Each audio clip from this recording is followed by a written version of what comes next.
What's up, everybody? This is Devon Dreamy Kong McVitie coming to you live on another Shoots and Blabber podcast. Today's special guest is none other than Mark Hallberg, aka the Bushido Geek. Many of you know him as my previous co-host over on the Fandom Effect, and those who don't know what the Fandom Effect is, sit tight because you're about to find out. Me and Mark go over what the podcast is all about. We also go over Spiderman and how we think wrestling is currently going in that current state. So please sit tight and listen up. Pre-pre!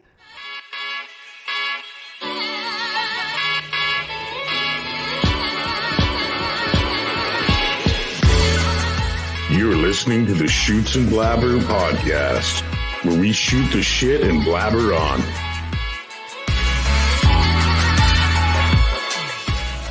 With your host, Devon Dreamy Kong McVitie.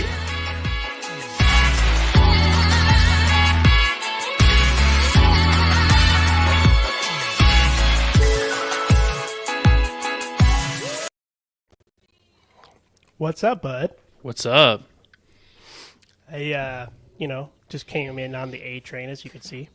I know, right? The good old people mover, man, when it's working. Does it bring you back to the days in Detroit?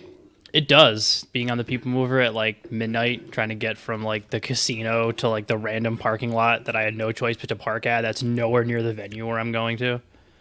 See, when we had Joe Louis Arena available to us, I would park at the casino, jump on a people mover, take it to Joe Louis, and then you could gamble afterwards. Oh yeah, it was so easy to park it. There was a parking garage right after you got off of 94.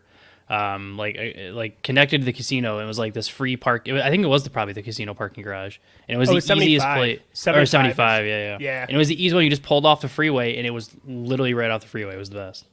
Oh, it was amazing, and to be able to hop in there and then go gamble a little bit afterwards, it's a win-win situation. I lost enough money at the casinos. I never gambled a ton. See, for me, it was always going to the casino and playing the slots or blackjack. Yeah, I liked blackjack. I tried playing poker, but then when I realized I was in a room with people that were literally betting their entire paycheck, I was like, it doesn't really matter. I'm a better player than you. Whereas like you're like, it was like, I don't know, it was at Central one time, and this guy literally was still wearing his mechanic's uniform. Like very clearly he'd just gotten off of like a double shift because it was like 11 at night. And he probably had at least, it was no way it was his entire paycheck. It was like $3,000 on the table. Was he a bald man? Had tattoos on his arms, fairly tall, worth about $50 million, and would sit there and go, "It doesn't matter if you're good or not." That'd be great. I would have taken that dude for $50. So, it's been a minute. We haven't podcasted together in about 2 months. Two months, I figured it was time to introduce you to the Shoots and Blabber set, as you can see it. These are our couches. Very relaxed, very fun. And I kind of wanted to let the people know what the Fandom Effect is all about. So give us a little background on it. So it started coming up on 2 years now. Pretty much the main reason for starting it was Cameron, just like getting old enough to like have his own fandoms and stuff. And, luckily growing up, there's so much to be a fan of: Power Rangers, Transformers, Voltron. I mean, there's a bajillion things. And luckily his dad is a super nerd, and I know enough about those things to catch up on stuff. So I kind of wanted a platform to like showcase for him that he can always like be as nerdy as he wants, and it's okay. And it's evolved since then into like just a deep dive into what's going to be in the new year, like a big push on diving into just like unique and obscure fandoms and things that people don't necessarily either know a lot about or are hesitant to get into because of pre notions, whether it's D&D and they just think it's the the stereotypical 8 guys in a basement and that's about it, or people afraid to get into anime, or stuff that's too overwhelming, like comics. A lot of people don't get into comics because there's so many different comics for every different hero that a lot of people just are hesitant to start. So a lot of it's just either conversations with just regular people, or we'll interview comic book artists and voice actors and wrestlers and different people just to kind of get their viewpoint on the industry and, why they do what they do. And then we try to find out, what makes them tick, try to get them to, tell us something about themselves that, really not many people know outside of them, besides being like, oh, like Eli Isom is a Ring of Honor wrestler who apparently is really into collecting snow globes. And he was like, really, no one knows that. I was like, all right, there you go. Does he have one personalized for himself? I don't think so. He said he only has he said he has like 9 or 10 on display. He picks up like one every Christmas. And it started like his mom gave him one before she had passed away, and then so he kind of just every year goes out and picks up a new snow globe, and he just was like, yeah, no one really knows that I collect snow globes, but I collect snow globes. So we try to just get people to say weird things. Well, I think we talked about it. I think we talked one time to Scott Page, and he told us smartest dude I think I've ever talked to. And he was talking about technology the whole time. An outstanding musician, and he turns around and goes, "Yeah, just so you know, I wrote the music for Windows 94's first game." I was like, "What?" Yeah, that's such a weird, like, random non-flex of like, I forgot I did that. How do you forget you do that? Like that's like the first ever like video game music thing, and you're just like, I guess I did that too. And you're like, what do you mean you guess? Like, most people forget their keys. This guy forgets that he wrote like one of the most famous songs. This guy's like, I just do so many amazing things. I forgot that one. So, you've been dealing with a lot of different people, and you've been interviewing a lot of different individuals from all walks of life. We did a few different comic book people, gaming, wrestling. Who would you say is like one person that you feel like you still can't believe that you watched or you got to talk to? It's tough. I'd say besides me. Well, yeah.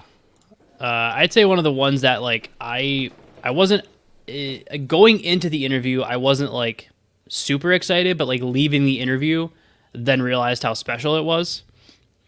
When I interviewed Craig Skitmus, who is the creator of Screw Attack, which is the precursor to like Red versus Blue and like all that stuff. Like he helped start that company.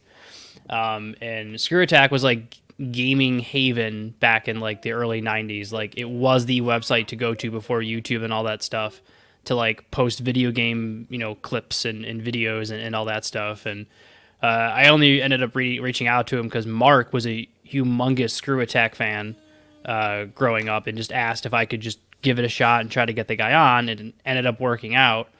And come to discover after that he really doesn't do interviews all that much because just stuff that happened. He only rarely do them, and now he doesn't really do anything because he's gone off onto some new job, so no one even knows what he's up to these days. So that was one of the ones that like as it's aged, I realized like how special that one really was.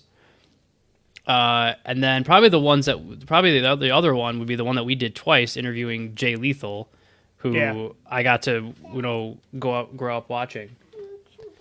So for those out there listening, we know that you might hear a small little voice that is not the underwear goblins that live underneath Mark's bed. That is actually his son, Cameron, who is, like you said, one of the main reasons he's all into this. I'm pretty sure he just bought a game. Created this show. He bought a game? I'll deal with that later. I'm pretty sure he did, yeah. Well, I'll deal with that later. Hopefully it's on his mom's credit card. It is. But no, I mean, talking to Jay was one of the coolest things. I mean, to me, was phenomenal. And getting to know who he is as a person. Yeah. Especially now, being that he's developed out, he's gone on to become an AEW wrestler, and I'm hoping that I'll take some notes from your section and actually start reaching out to some of these ROH people. I would like to talk to Grisham a little bit. especially with his new company he's got coming out. Yeah, I can't remember the name of it, but he's starting because he's from Georgia, right? Or he's starting he's in Atlanta, Georgia. Yeah, that's what I remember seeing was Georgia. I can't remember the name. It was something grappling, I think. It's a form of grappling. Something. It's essentially just wrestling. They're just but doing I've never his own station of wrestling. I think grappling was in the name, but that's all I can remember. Because I just read the one article on it when he said he was going to start that. I think it's called it's like Invictus or something. It's something like that. But yeah, that'll be a good one. I know we just. I don't know, there's a lot of stuff going on. Now, do you actually have anybody in the works that you'd like to talk about? Not people that are going to be like super well known. We're getting on interviewing next Wednesday and like an artist who goes to like the Midwest like C2E2 stuff. Like he's got like one of the full table displays. One of the artists on there. So like coming up, it's like a lot of bigger artists as I'm trying to like get a few different people and like work on a couple other things. So I've kind of like gone more the indie route for a little bit on like getting a couple artists like that are part of that Hawaiian group of people that I know. There's like another guy there that wants to come on, and probably gonna have DJ on again just because he's getting ready to do his Kickstarter in February, but he wants to come anyway on to just talk nerd shit. So I'm definitely gonna get him on again soon. So it's people that have either been on before or it's like local indie people because I'm just trying to showcase a little bit more indie talent. Yeah, for sure. A little bit, but I mean, after a while, it just gets kind of. I don't want to say it gets boring because I mean, there's a lot of cool people out there that do the artistry, but when it comes down to it, everybody knows what Batman's story is. They know it's the Flash and Spiderman and Captain America. It's nice to get a change of pace and know the stories behind these indie comic designers. Like most people forget, Spawn was a indie comic for a while. Yeah, it wasn't designed. Not IDW. It was not Dark Horse. No, it was like it had like an eye. Yeah. For its logo. But Seth MacFarlane created this company, and to design something that's just. I mean, he put it on the map when he created Spawn. Oh yeah. And to see all these other indie comics that even you've told me about, it makes it a little more entertaining because you're not reading something that's going to become a motion picture in like 2 weeks. Yeah, I like doing it because it's not like it's something where it's like Stan Lee or I mean, don't get me wrong, I would love to interview Dan Jurgens still to the day I die for creating Booster Gold, but obviously DC and Marvel have a lot of influence when it comes to what they want their characters to do or they want to come back to life or stuff like that. Like the artists have a lot of creative freedom, but at the end of the day, Marvel's not going to be like, no, we're not letting you kill Spider-Man for good. Like that's just not going to happen. He makes us too much money. You can't kill him in the comics. Or if you do, you got to. We're not going to make Doc Ock become Spider-Man because we can't get rid of Spider-Man. Yeah, which that's an amazing arc. It really is. It's so funny. good.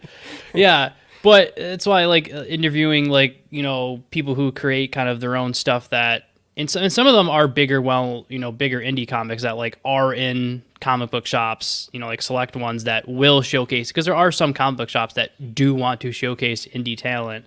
And so they'll have different display sections of indie talent. So when you get a chance to talk to those people, it's usually just because they're so passionate about what their art is and their work and I got to work with I became friends with Mog Park, who is an artist, but she's also known for her work on Game of Thrones, doing a lot of their artwork for them for I think seasons 7 and 8 or 6 through 8. People will have to listen to the podcast to find out. Yeah, I've interviewed her a couple times now, so I'm trying to remember. But it's so people I've gotten to know a lot of people just through her, and it's I forget sometimes. I'm like, oh right, you're actually a huge deal. You were on Game of Thrones, and you're actually highly sought after. You forget stuff like that sometimes, which is pretty cool. Well, that was the whole point of this, is to start up something that when people like that come to the Shoots and Blabber, we wanted them to feel like they're just sitting on a couch talking with their friends, having a couple of drinks. right? It was just designed to be an open market for people to express interest and talk about what they want to, without getting too political or religious or anything like Well, that. yeah. Because I'd hate for somebody to get offended because somebody decided that they wanted to go on a nonstop rant about some type of politics that's going on. Now, one thing I do want to bring up, we had your co-host for another podcast you're part of called Anime Shenanigans, which now has changed names since Justin's been on, and it has now changed to Dad's Anime Stash. Yeah, we have mustaches now. But you don't have a mustache. No, digital me has a mustache. Oh, And digital. it's glorious. What's up, Ray Ray? Happy almost New Year to you too, bud. So with that name change, obviously, me and Justin got into it. We kind of had a conversation offline about how you guys wanted to develop something that is easier to find, because then it gives you guys more opportunity to grow. Yeah. But I asked him at one point this question, and it's what is like your favorite anime of all time, and what is also one of the weirdest animes you've ever watched? So, oddly enough, the show, because I have a glorious wheel, that's my baby, that I spin at the end of every episode. And it's somehow it just knows to like, hey, don't give them anything that's too mainstream or that they've heard of. Let's just give them the weirdest possible things to watch in existence. So my number one, and it's I have a tattoo of it above my heart. It's always going to be my number one. Nothing will ever usurp it just because of how much I love the show. But G Gundam is my all-time. Yeah, G Gundam is my all-time favorite anime. I'm slowly collecting all the figures again from Bandai, which are not cheap, so it's taking a long time. And because I don't care what model they come from, I don't care if it's the Japanese version, the American version. Like, I just want to collect them. But super, super love G Gundam because it was finally an anime that took a chance on a different take. Because everything up till that point, Gundam Wing, etc., had always been, or I guess Mobile Suit 2, had always been one guy or a terrorist group gets a hold of these giant powerful robots.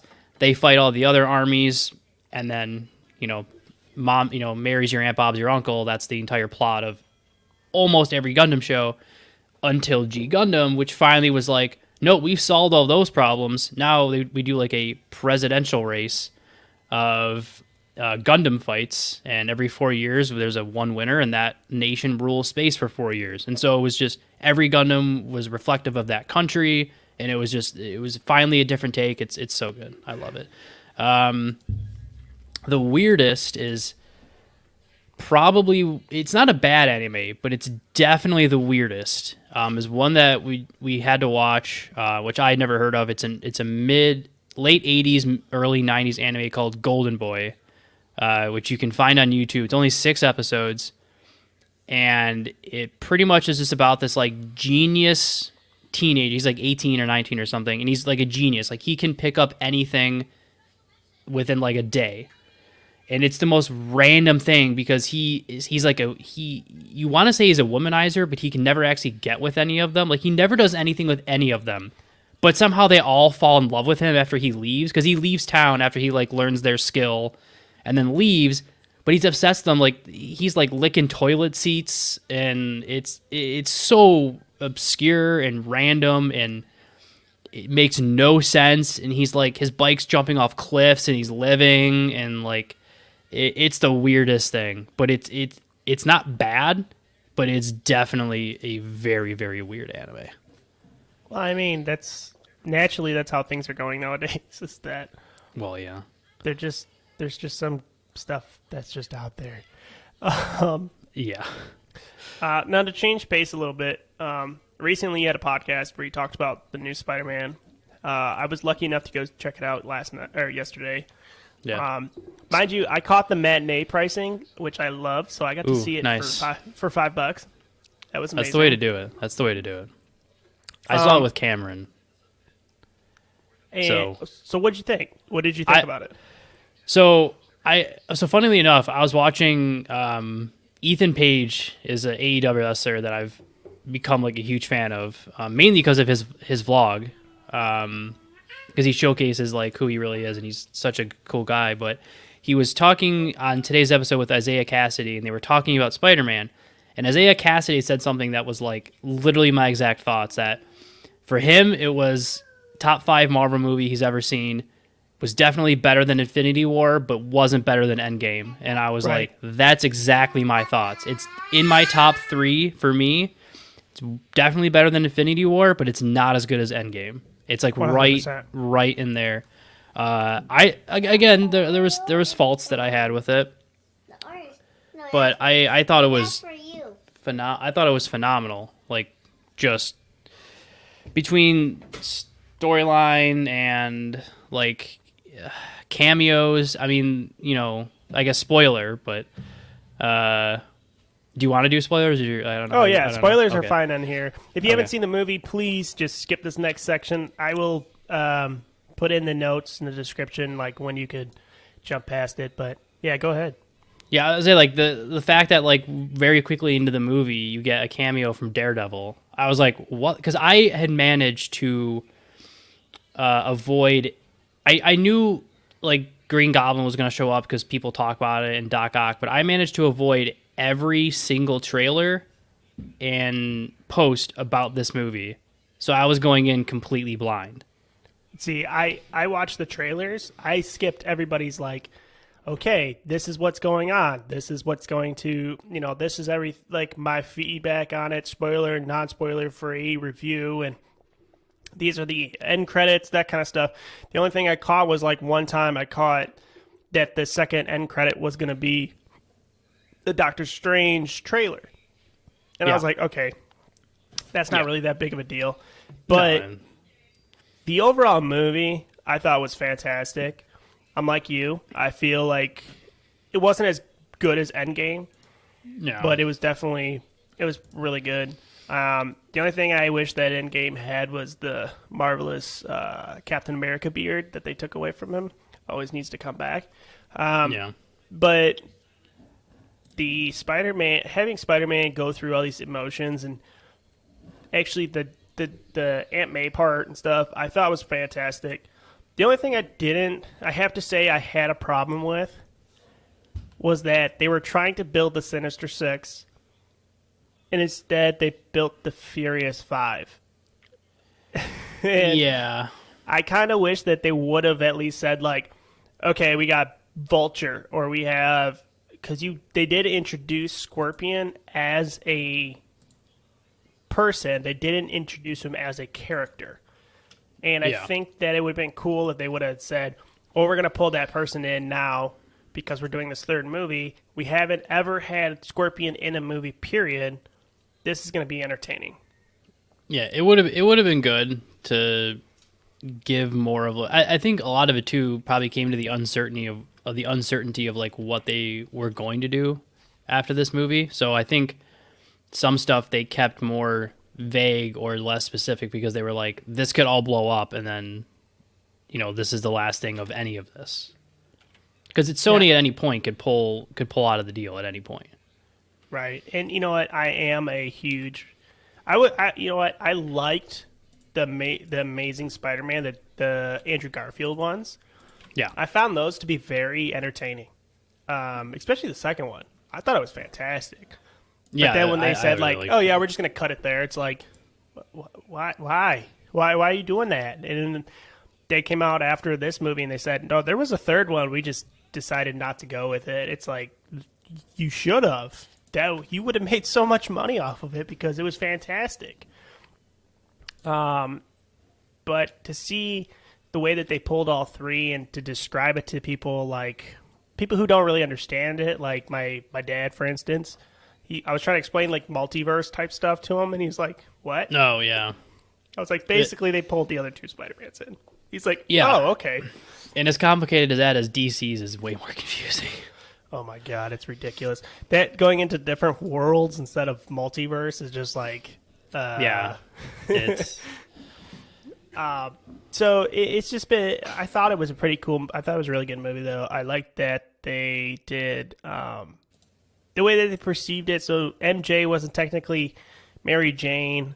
Ned, you don't really know about. I thought they were going to do Hobgoblin with Ned. I thought that was going to be a cool turn of events, but they decided not to. So I mentioned that like in a premise for the next Spider-Man movie, that Ned should become Hobgoblin because of obviously in the comics, Ned was revealed as the Hobgoblin for like 20 years or 10 years, something like that. So I was like, it's written. You have it written for them because obviously they don't remember who he is anymore. So his best friend can now turn on him and has no memory that he's turning on his best friend. And so I'm like, you have the potential to set up like a really good dark like future Spider-Man feud and have it be unique because obviously Hobgoblin, I feel like a lot of people may not get the subtle differences of like Hobgoblin and Green Goblin. Like to the mainstream fan, I think a lot of people might get confused that those are two totally separate people. We'll go into it. But yeah, exactly. But you could do it so well. I mean, they left off. So this is the thing. They say that Tom Holland's going to come back for another Spider-Man. At first he was like, I'm not doing it again. And then like he tried to pull the Daniel Craig, but then they're like, here's a shit ton of money. You're coming back. And he's like, oh, okay.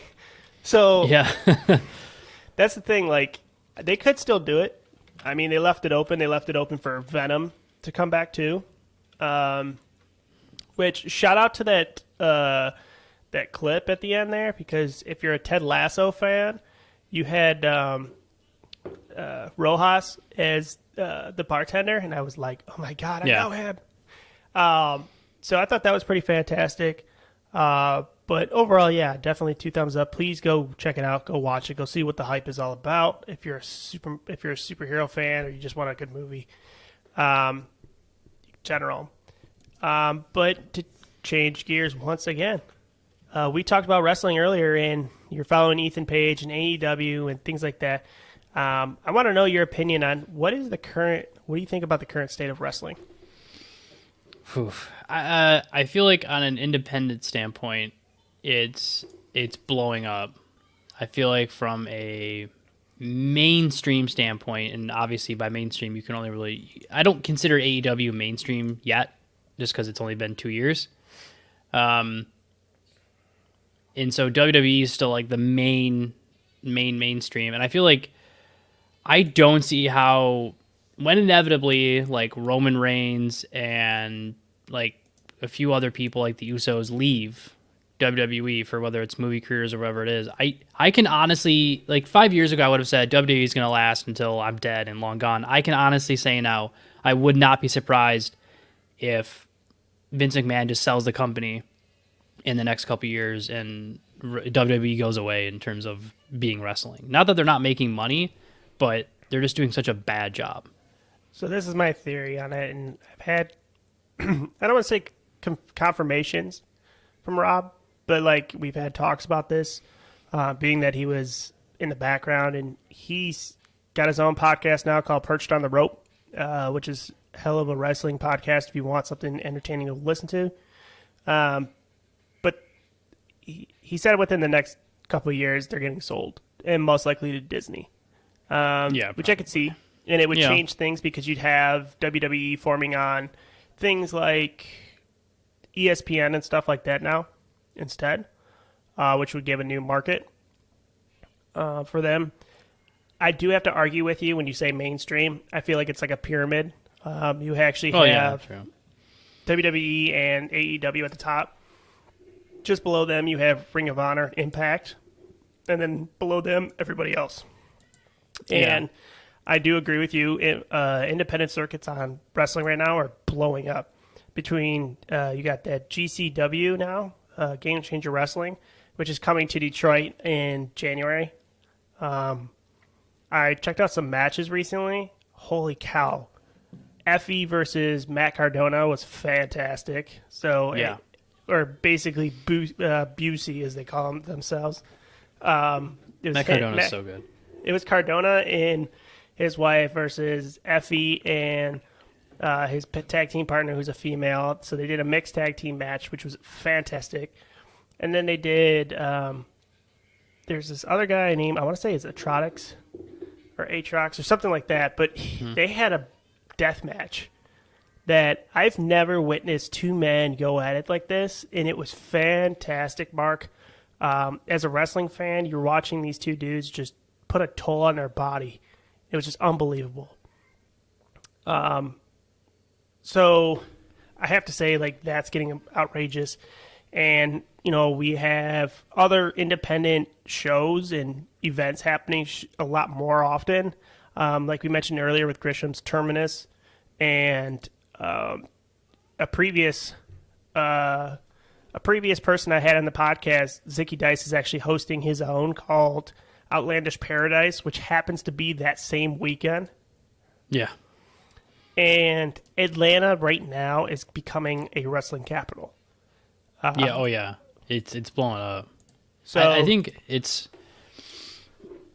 just such a high populous area. Like, it's a good down south is just a really good area to like showcase in more independent talent, because it's warmer. I mean, no offense, but who's going? How many people are going to indie shows in the middle of Detroit at negative 10 degrees? Not a lot.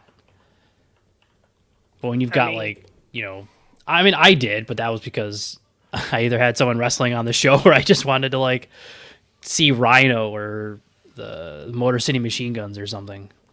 Right. So, I mean, just for like an idea, you have day one pay-per-view is in Atlanta, Georgia, on January 1st. You have Terminus on the 16th. You have Zicky Dice Outlandish Paradise on the 15th. Rowdy Entertainment Wrestling is on the 22nd. The 29th is Region 5, a traditional tournament. That's another one. Those are all major components happening in Atlanta just this year. And Terminus and Zicky Dice's thing is the same weekend. Yeah. So people aren't hurting for wrestling. No, there's a lot, especially with, and not just in terms of like just them wrestling, but because WWE's cut so many people, a lot of these people are doing stuff now outside of wrestling. So for example, I was watching Breeze's stream last night. Former Tyler Breeze and current AEW star Sean Spears stream together, and he does like a WWE, ironically, like Rumble game every Monday, and someone like gifted a spot, so I was like watching it because I had someone in the Rumble to potentially win money or whatever. And then he was like, "Oh yeah, we're about to release like a sweet and sour sauce." Like, I don't know. It's a. I feel like people are finally like realizing that like they can use their name recognition for more things than just independent wrestling bookings. Well, when's the last time you've heard of like Nike or somebody like that backing a wrestler? Yeah, usually it's reserved for like NFL, NBA, NHL. MMA. I mean, Hulk Hogan didn't even have anything like that. And he was like the biggest name in wrestling. So like, to me, these people have to create their own brand. They have to create their own companies in general. I mean, you got Aleister Black has his own t-shirt company. Yeah. You have, I think Pro Wrestling Tees is incorporated with Colt Cabana. Yeah, he's like one of their top people. I mean, there's a bunch of companies out here that are actually designing their own companies in general. These people that are wrestlers that are creating their own company because they put a trademark on their name. And it's not just WWE puts the trademark on their name, but you have people like Adam Cole, who actually owns the name Adam Cole. Yeah, he was smart. So for me, that is a way that I could see wrestling actually heading, and I think that we're going to see a lot more product and merchandising coming towards us as fans.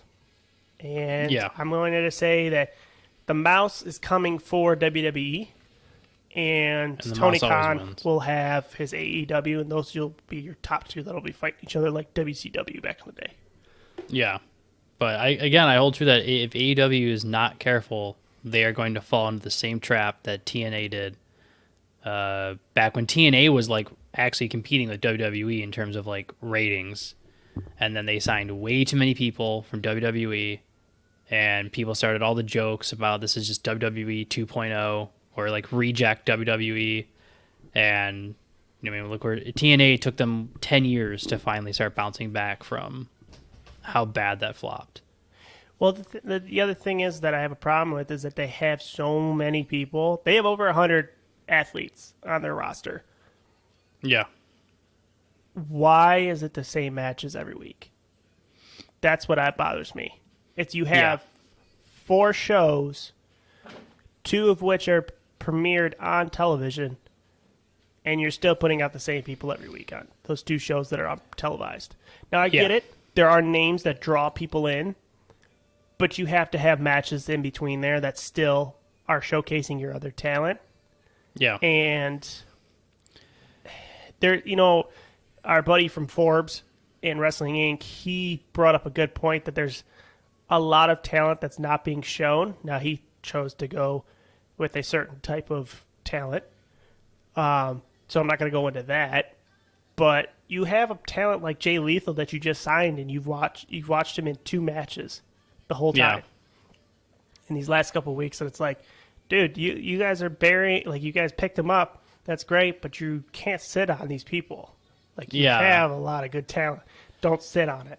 Yeah, like them signing Kyle O'Reilly is great, and the rumor is that Gargano's gonna debut when they go to Cleveland in a couple weeks. That'll be his debut, since obviously that's his hometown, which makes sense. I mean, those 2 guys are great, but at the same time, when you're AEW, at least to me, I don't think you want the crowd chanting Undisputed, which is a WWE thing, at your live event when you're giving this big reveal of Kyle O'Reilly showing up, and it's Adam Cole, Bobby Fish, and Kyle O'Reilly standing next to each other, and the whole crowd is chanting, not just cheering, but they're chanting Undisputed. It's like, okay, I mean, that's great, guys, but they're chanting for a WWE thing. They're not chanting for your thing. Technically, they've been undisputed in other areas too. They have, but in like Ring of Honor and stuff like that. Yeah. But no, I get what you mean. It's like you're chanting for somebody where you're creating a storyline, bringing back Undisputed. Everybody knows Undisputed is coming back, and you're gonna have the Super Click basically broken up. Yeah, and then Kenny Omega will eventually come back, and they'll do a proper feud. I actually think it would be funny. It would be fun to watch what is currently the current state of Undisputed versus Super Click. So you have the Young Bucks and you have Kenny Omega versus Adam Cole and Kyle O'Reilly and Bobby Fish. Yeah, that's what it's supposed to be, but it's got to be a super slow burn because Omega just went away. Like, well, he went away for surgeries and stuff like that. Yeah, he had at least 4 surgeries he had to get done. None of them were major, but even 4 minor surgeries, that's a couple months. They wanted to give him he's going to be gone for at least 4 months, at least. So this turn is going to be a slow turn of the Bucks turning face, Omega coming back as a face, and the Undisputed turning heel.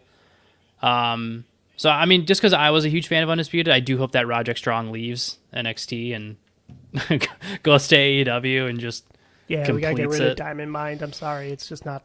That's such a bad name. That's what happens when you get NXT 2.0. It sounds like a MMA gym where every guy just loses every fight. Like, welcome to the Diamond Mine. Dumbbells are over there. If you drop them, we're going to charge you. Okay, well, to wrap up here, Mark, a little bit, we want to say thank you again for coming on. We appreciate it. Go ahead and pitch us what you got about your shows and what you guys got coming up. Yeah, so for Dad's Anime Stash, this Sunday we'll be reviewing Goku versus Frieza. What? The whole fight, and we're having on a former 20-year vet in the martial art field. Like, he's got like 2 or 3 black belts or something like that. So he's going to come on to help us dissect the fight, which will be really cool. So he's going to see, he's a huge anime dude too. Week after that, we're going to be reviewing a really weird anime that I can't even pronounce the name of because that's what the wheel landed on. So thanks for that. And then for the Fandom Effect, January is going to be a couple interviews, and then going back to Toxic Fandoms Part 2, diving into like the toxicity of nerd culture that can never be happy about stuff being made. So people that, regardless of what something is made into a live action, whether it's a show or a movie or whatever it might be, people that will just never be happy with it because, you know, the studio is obviously going to make Hollywood changes. It's how life works.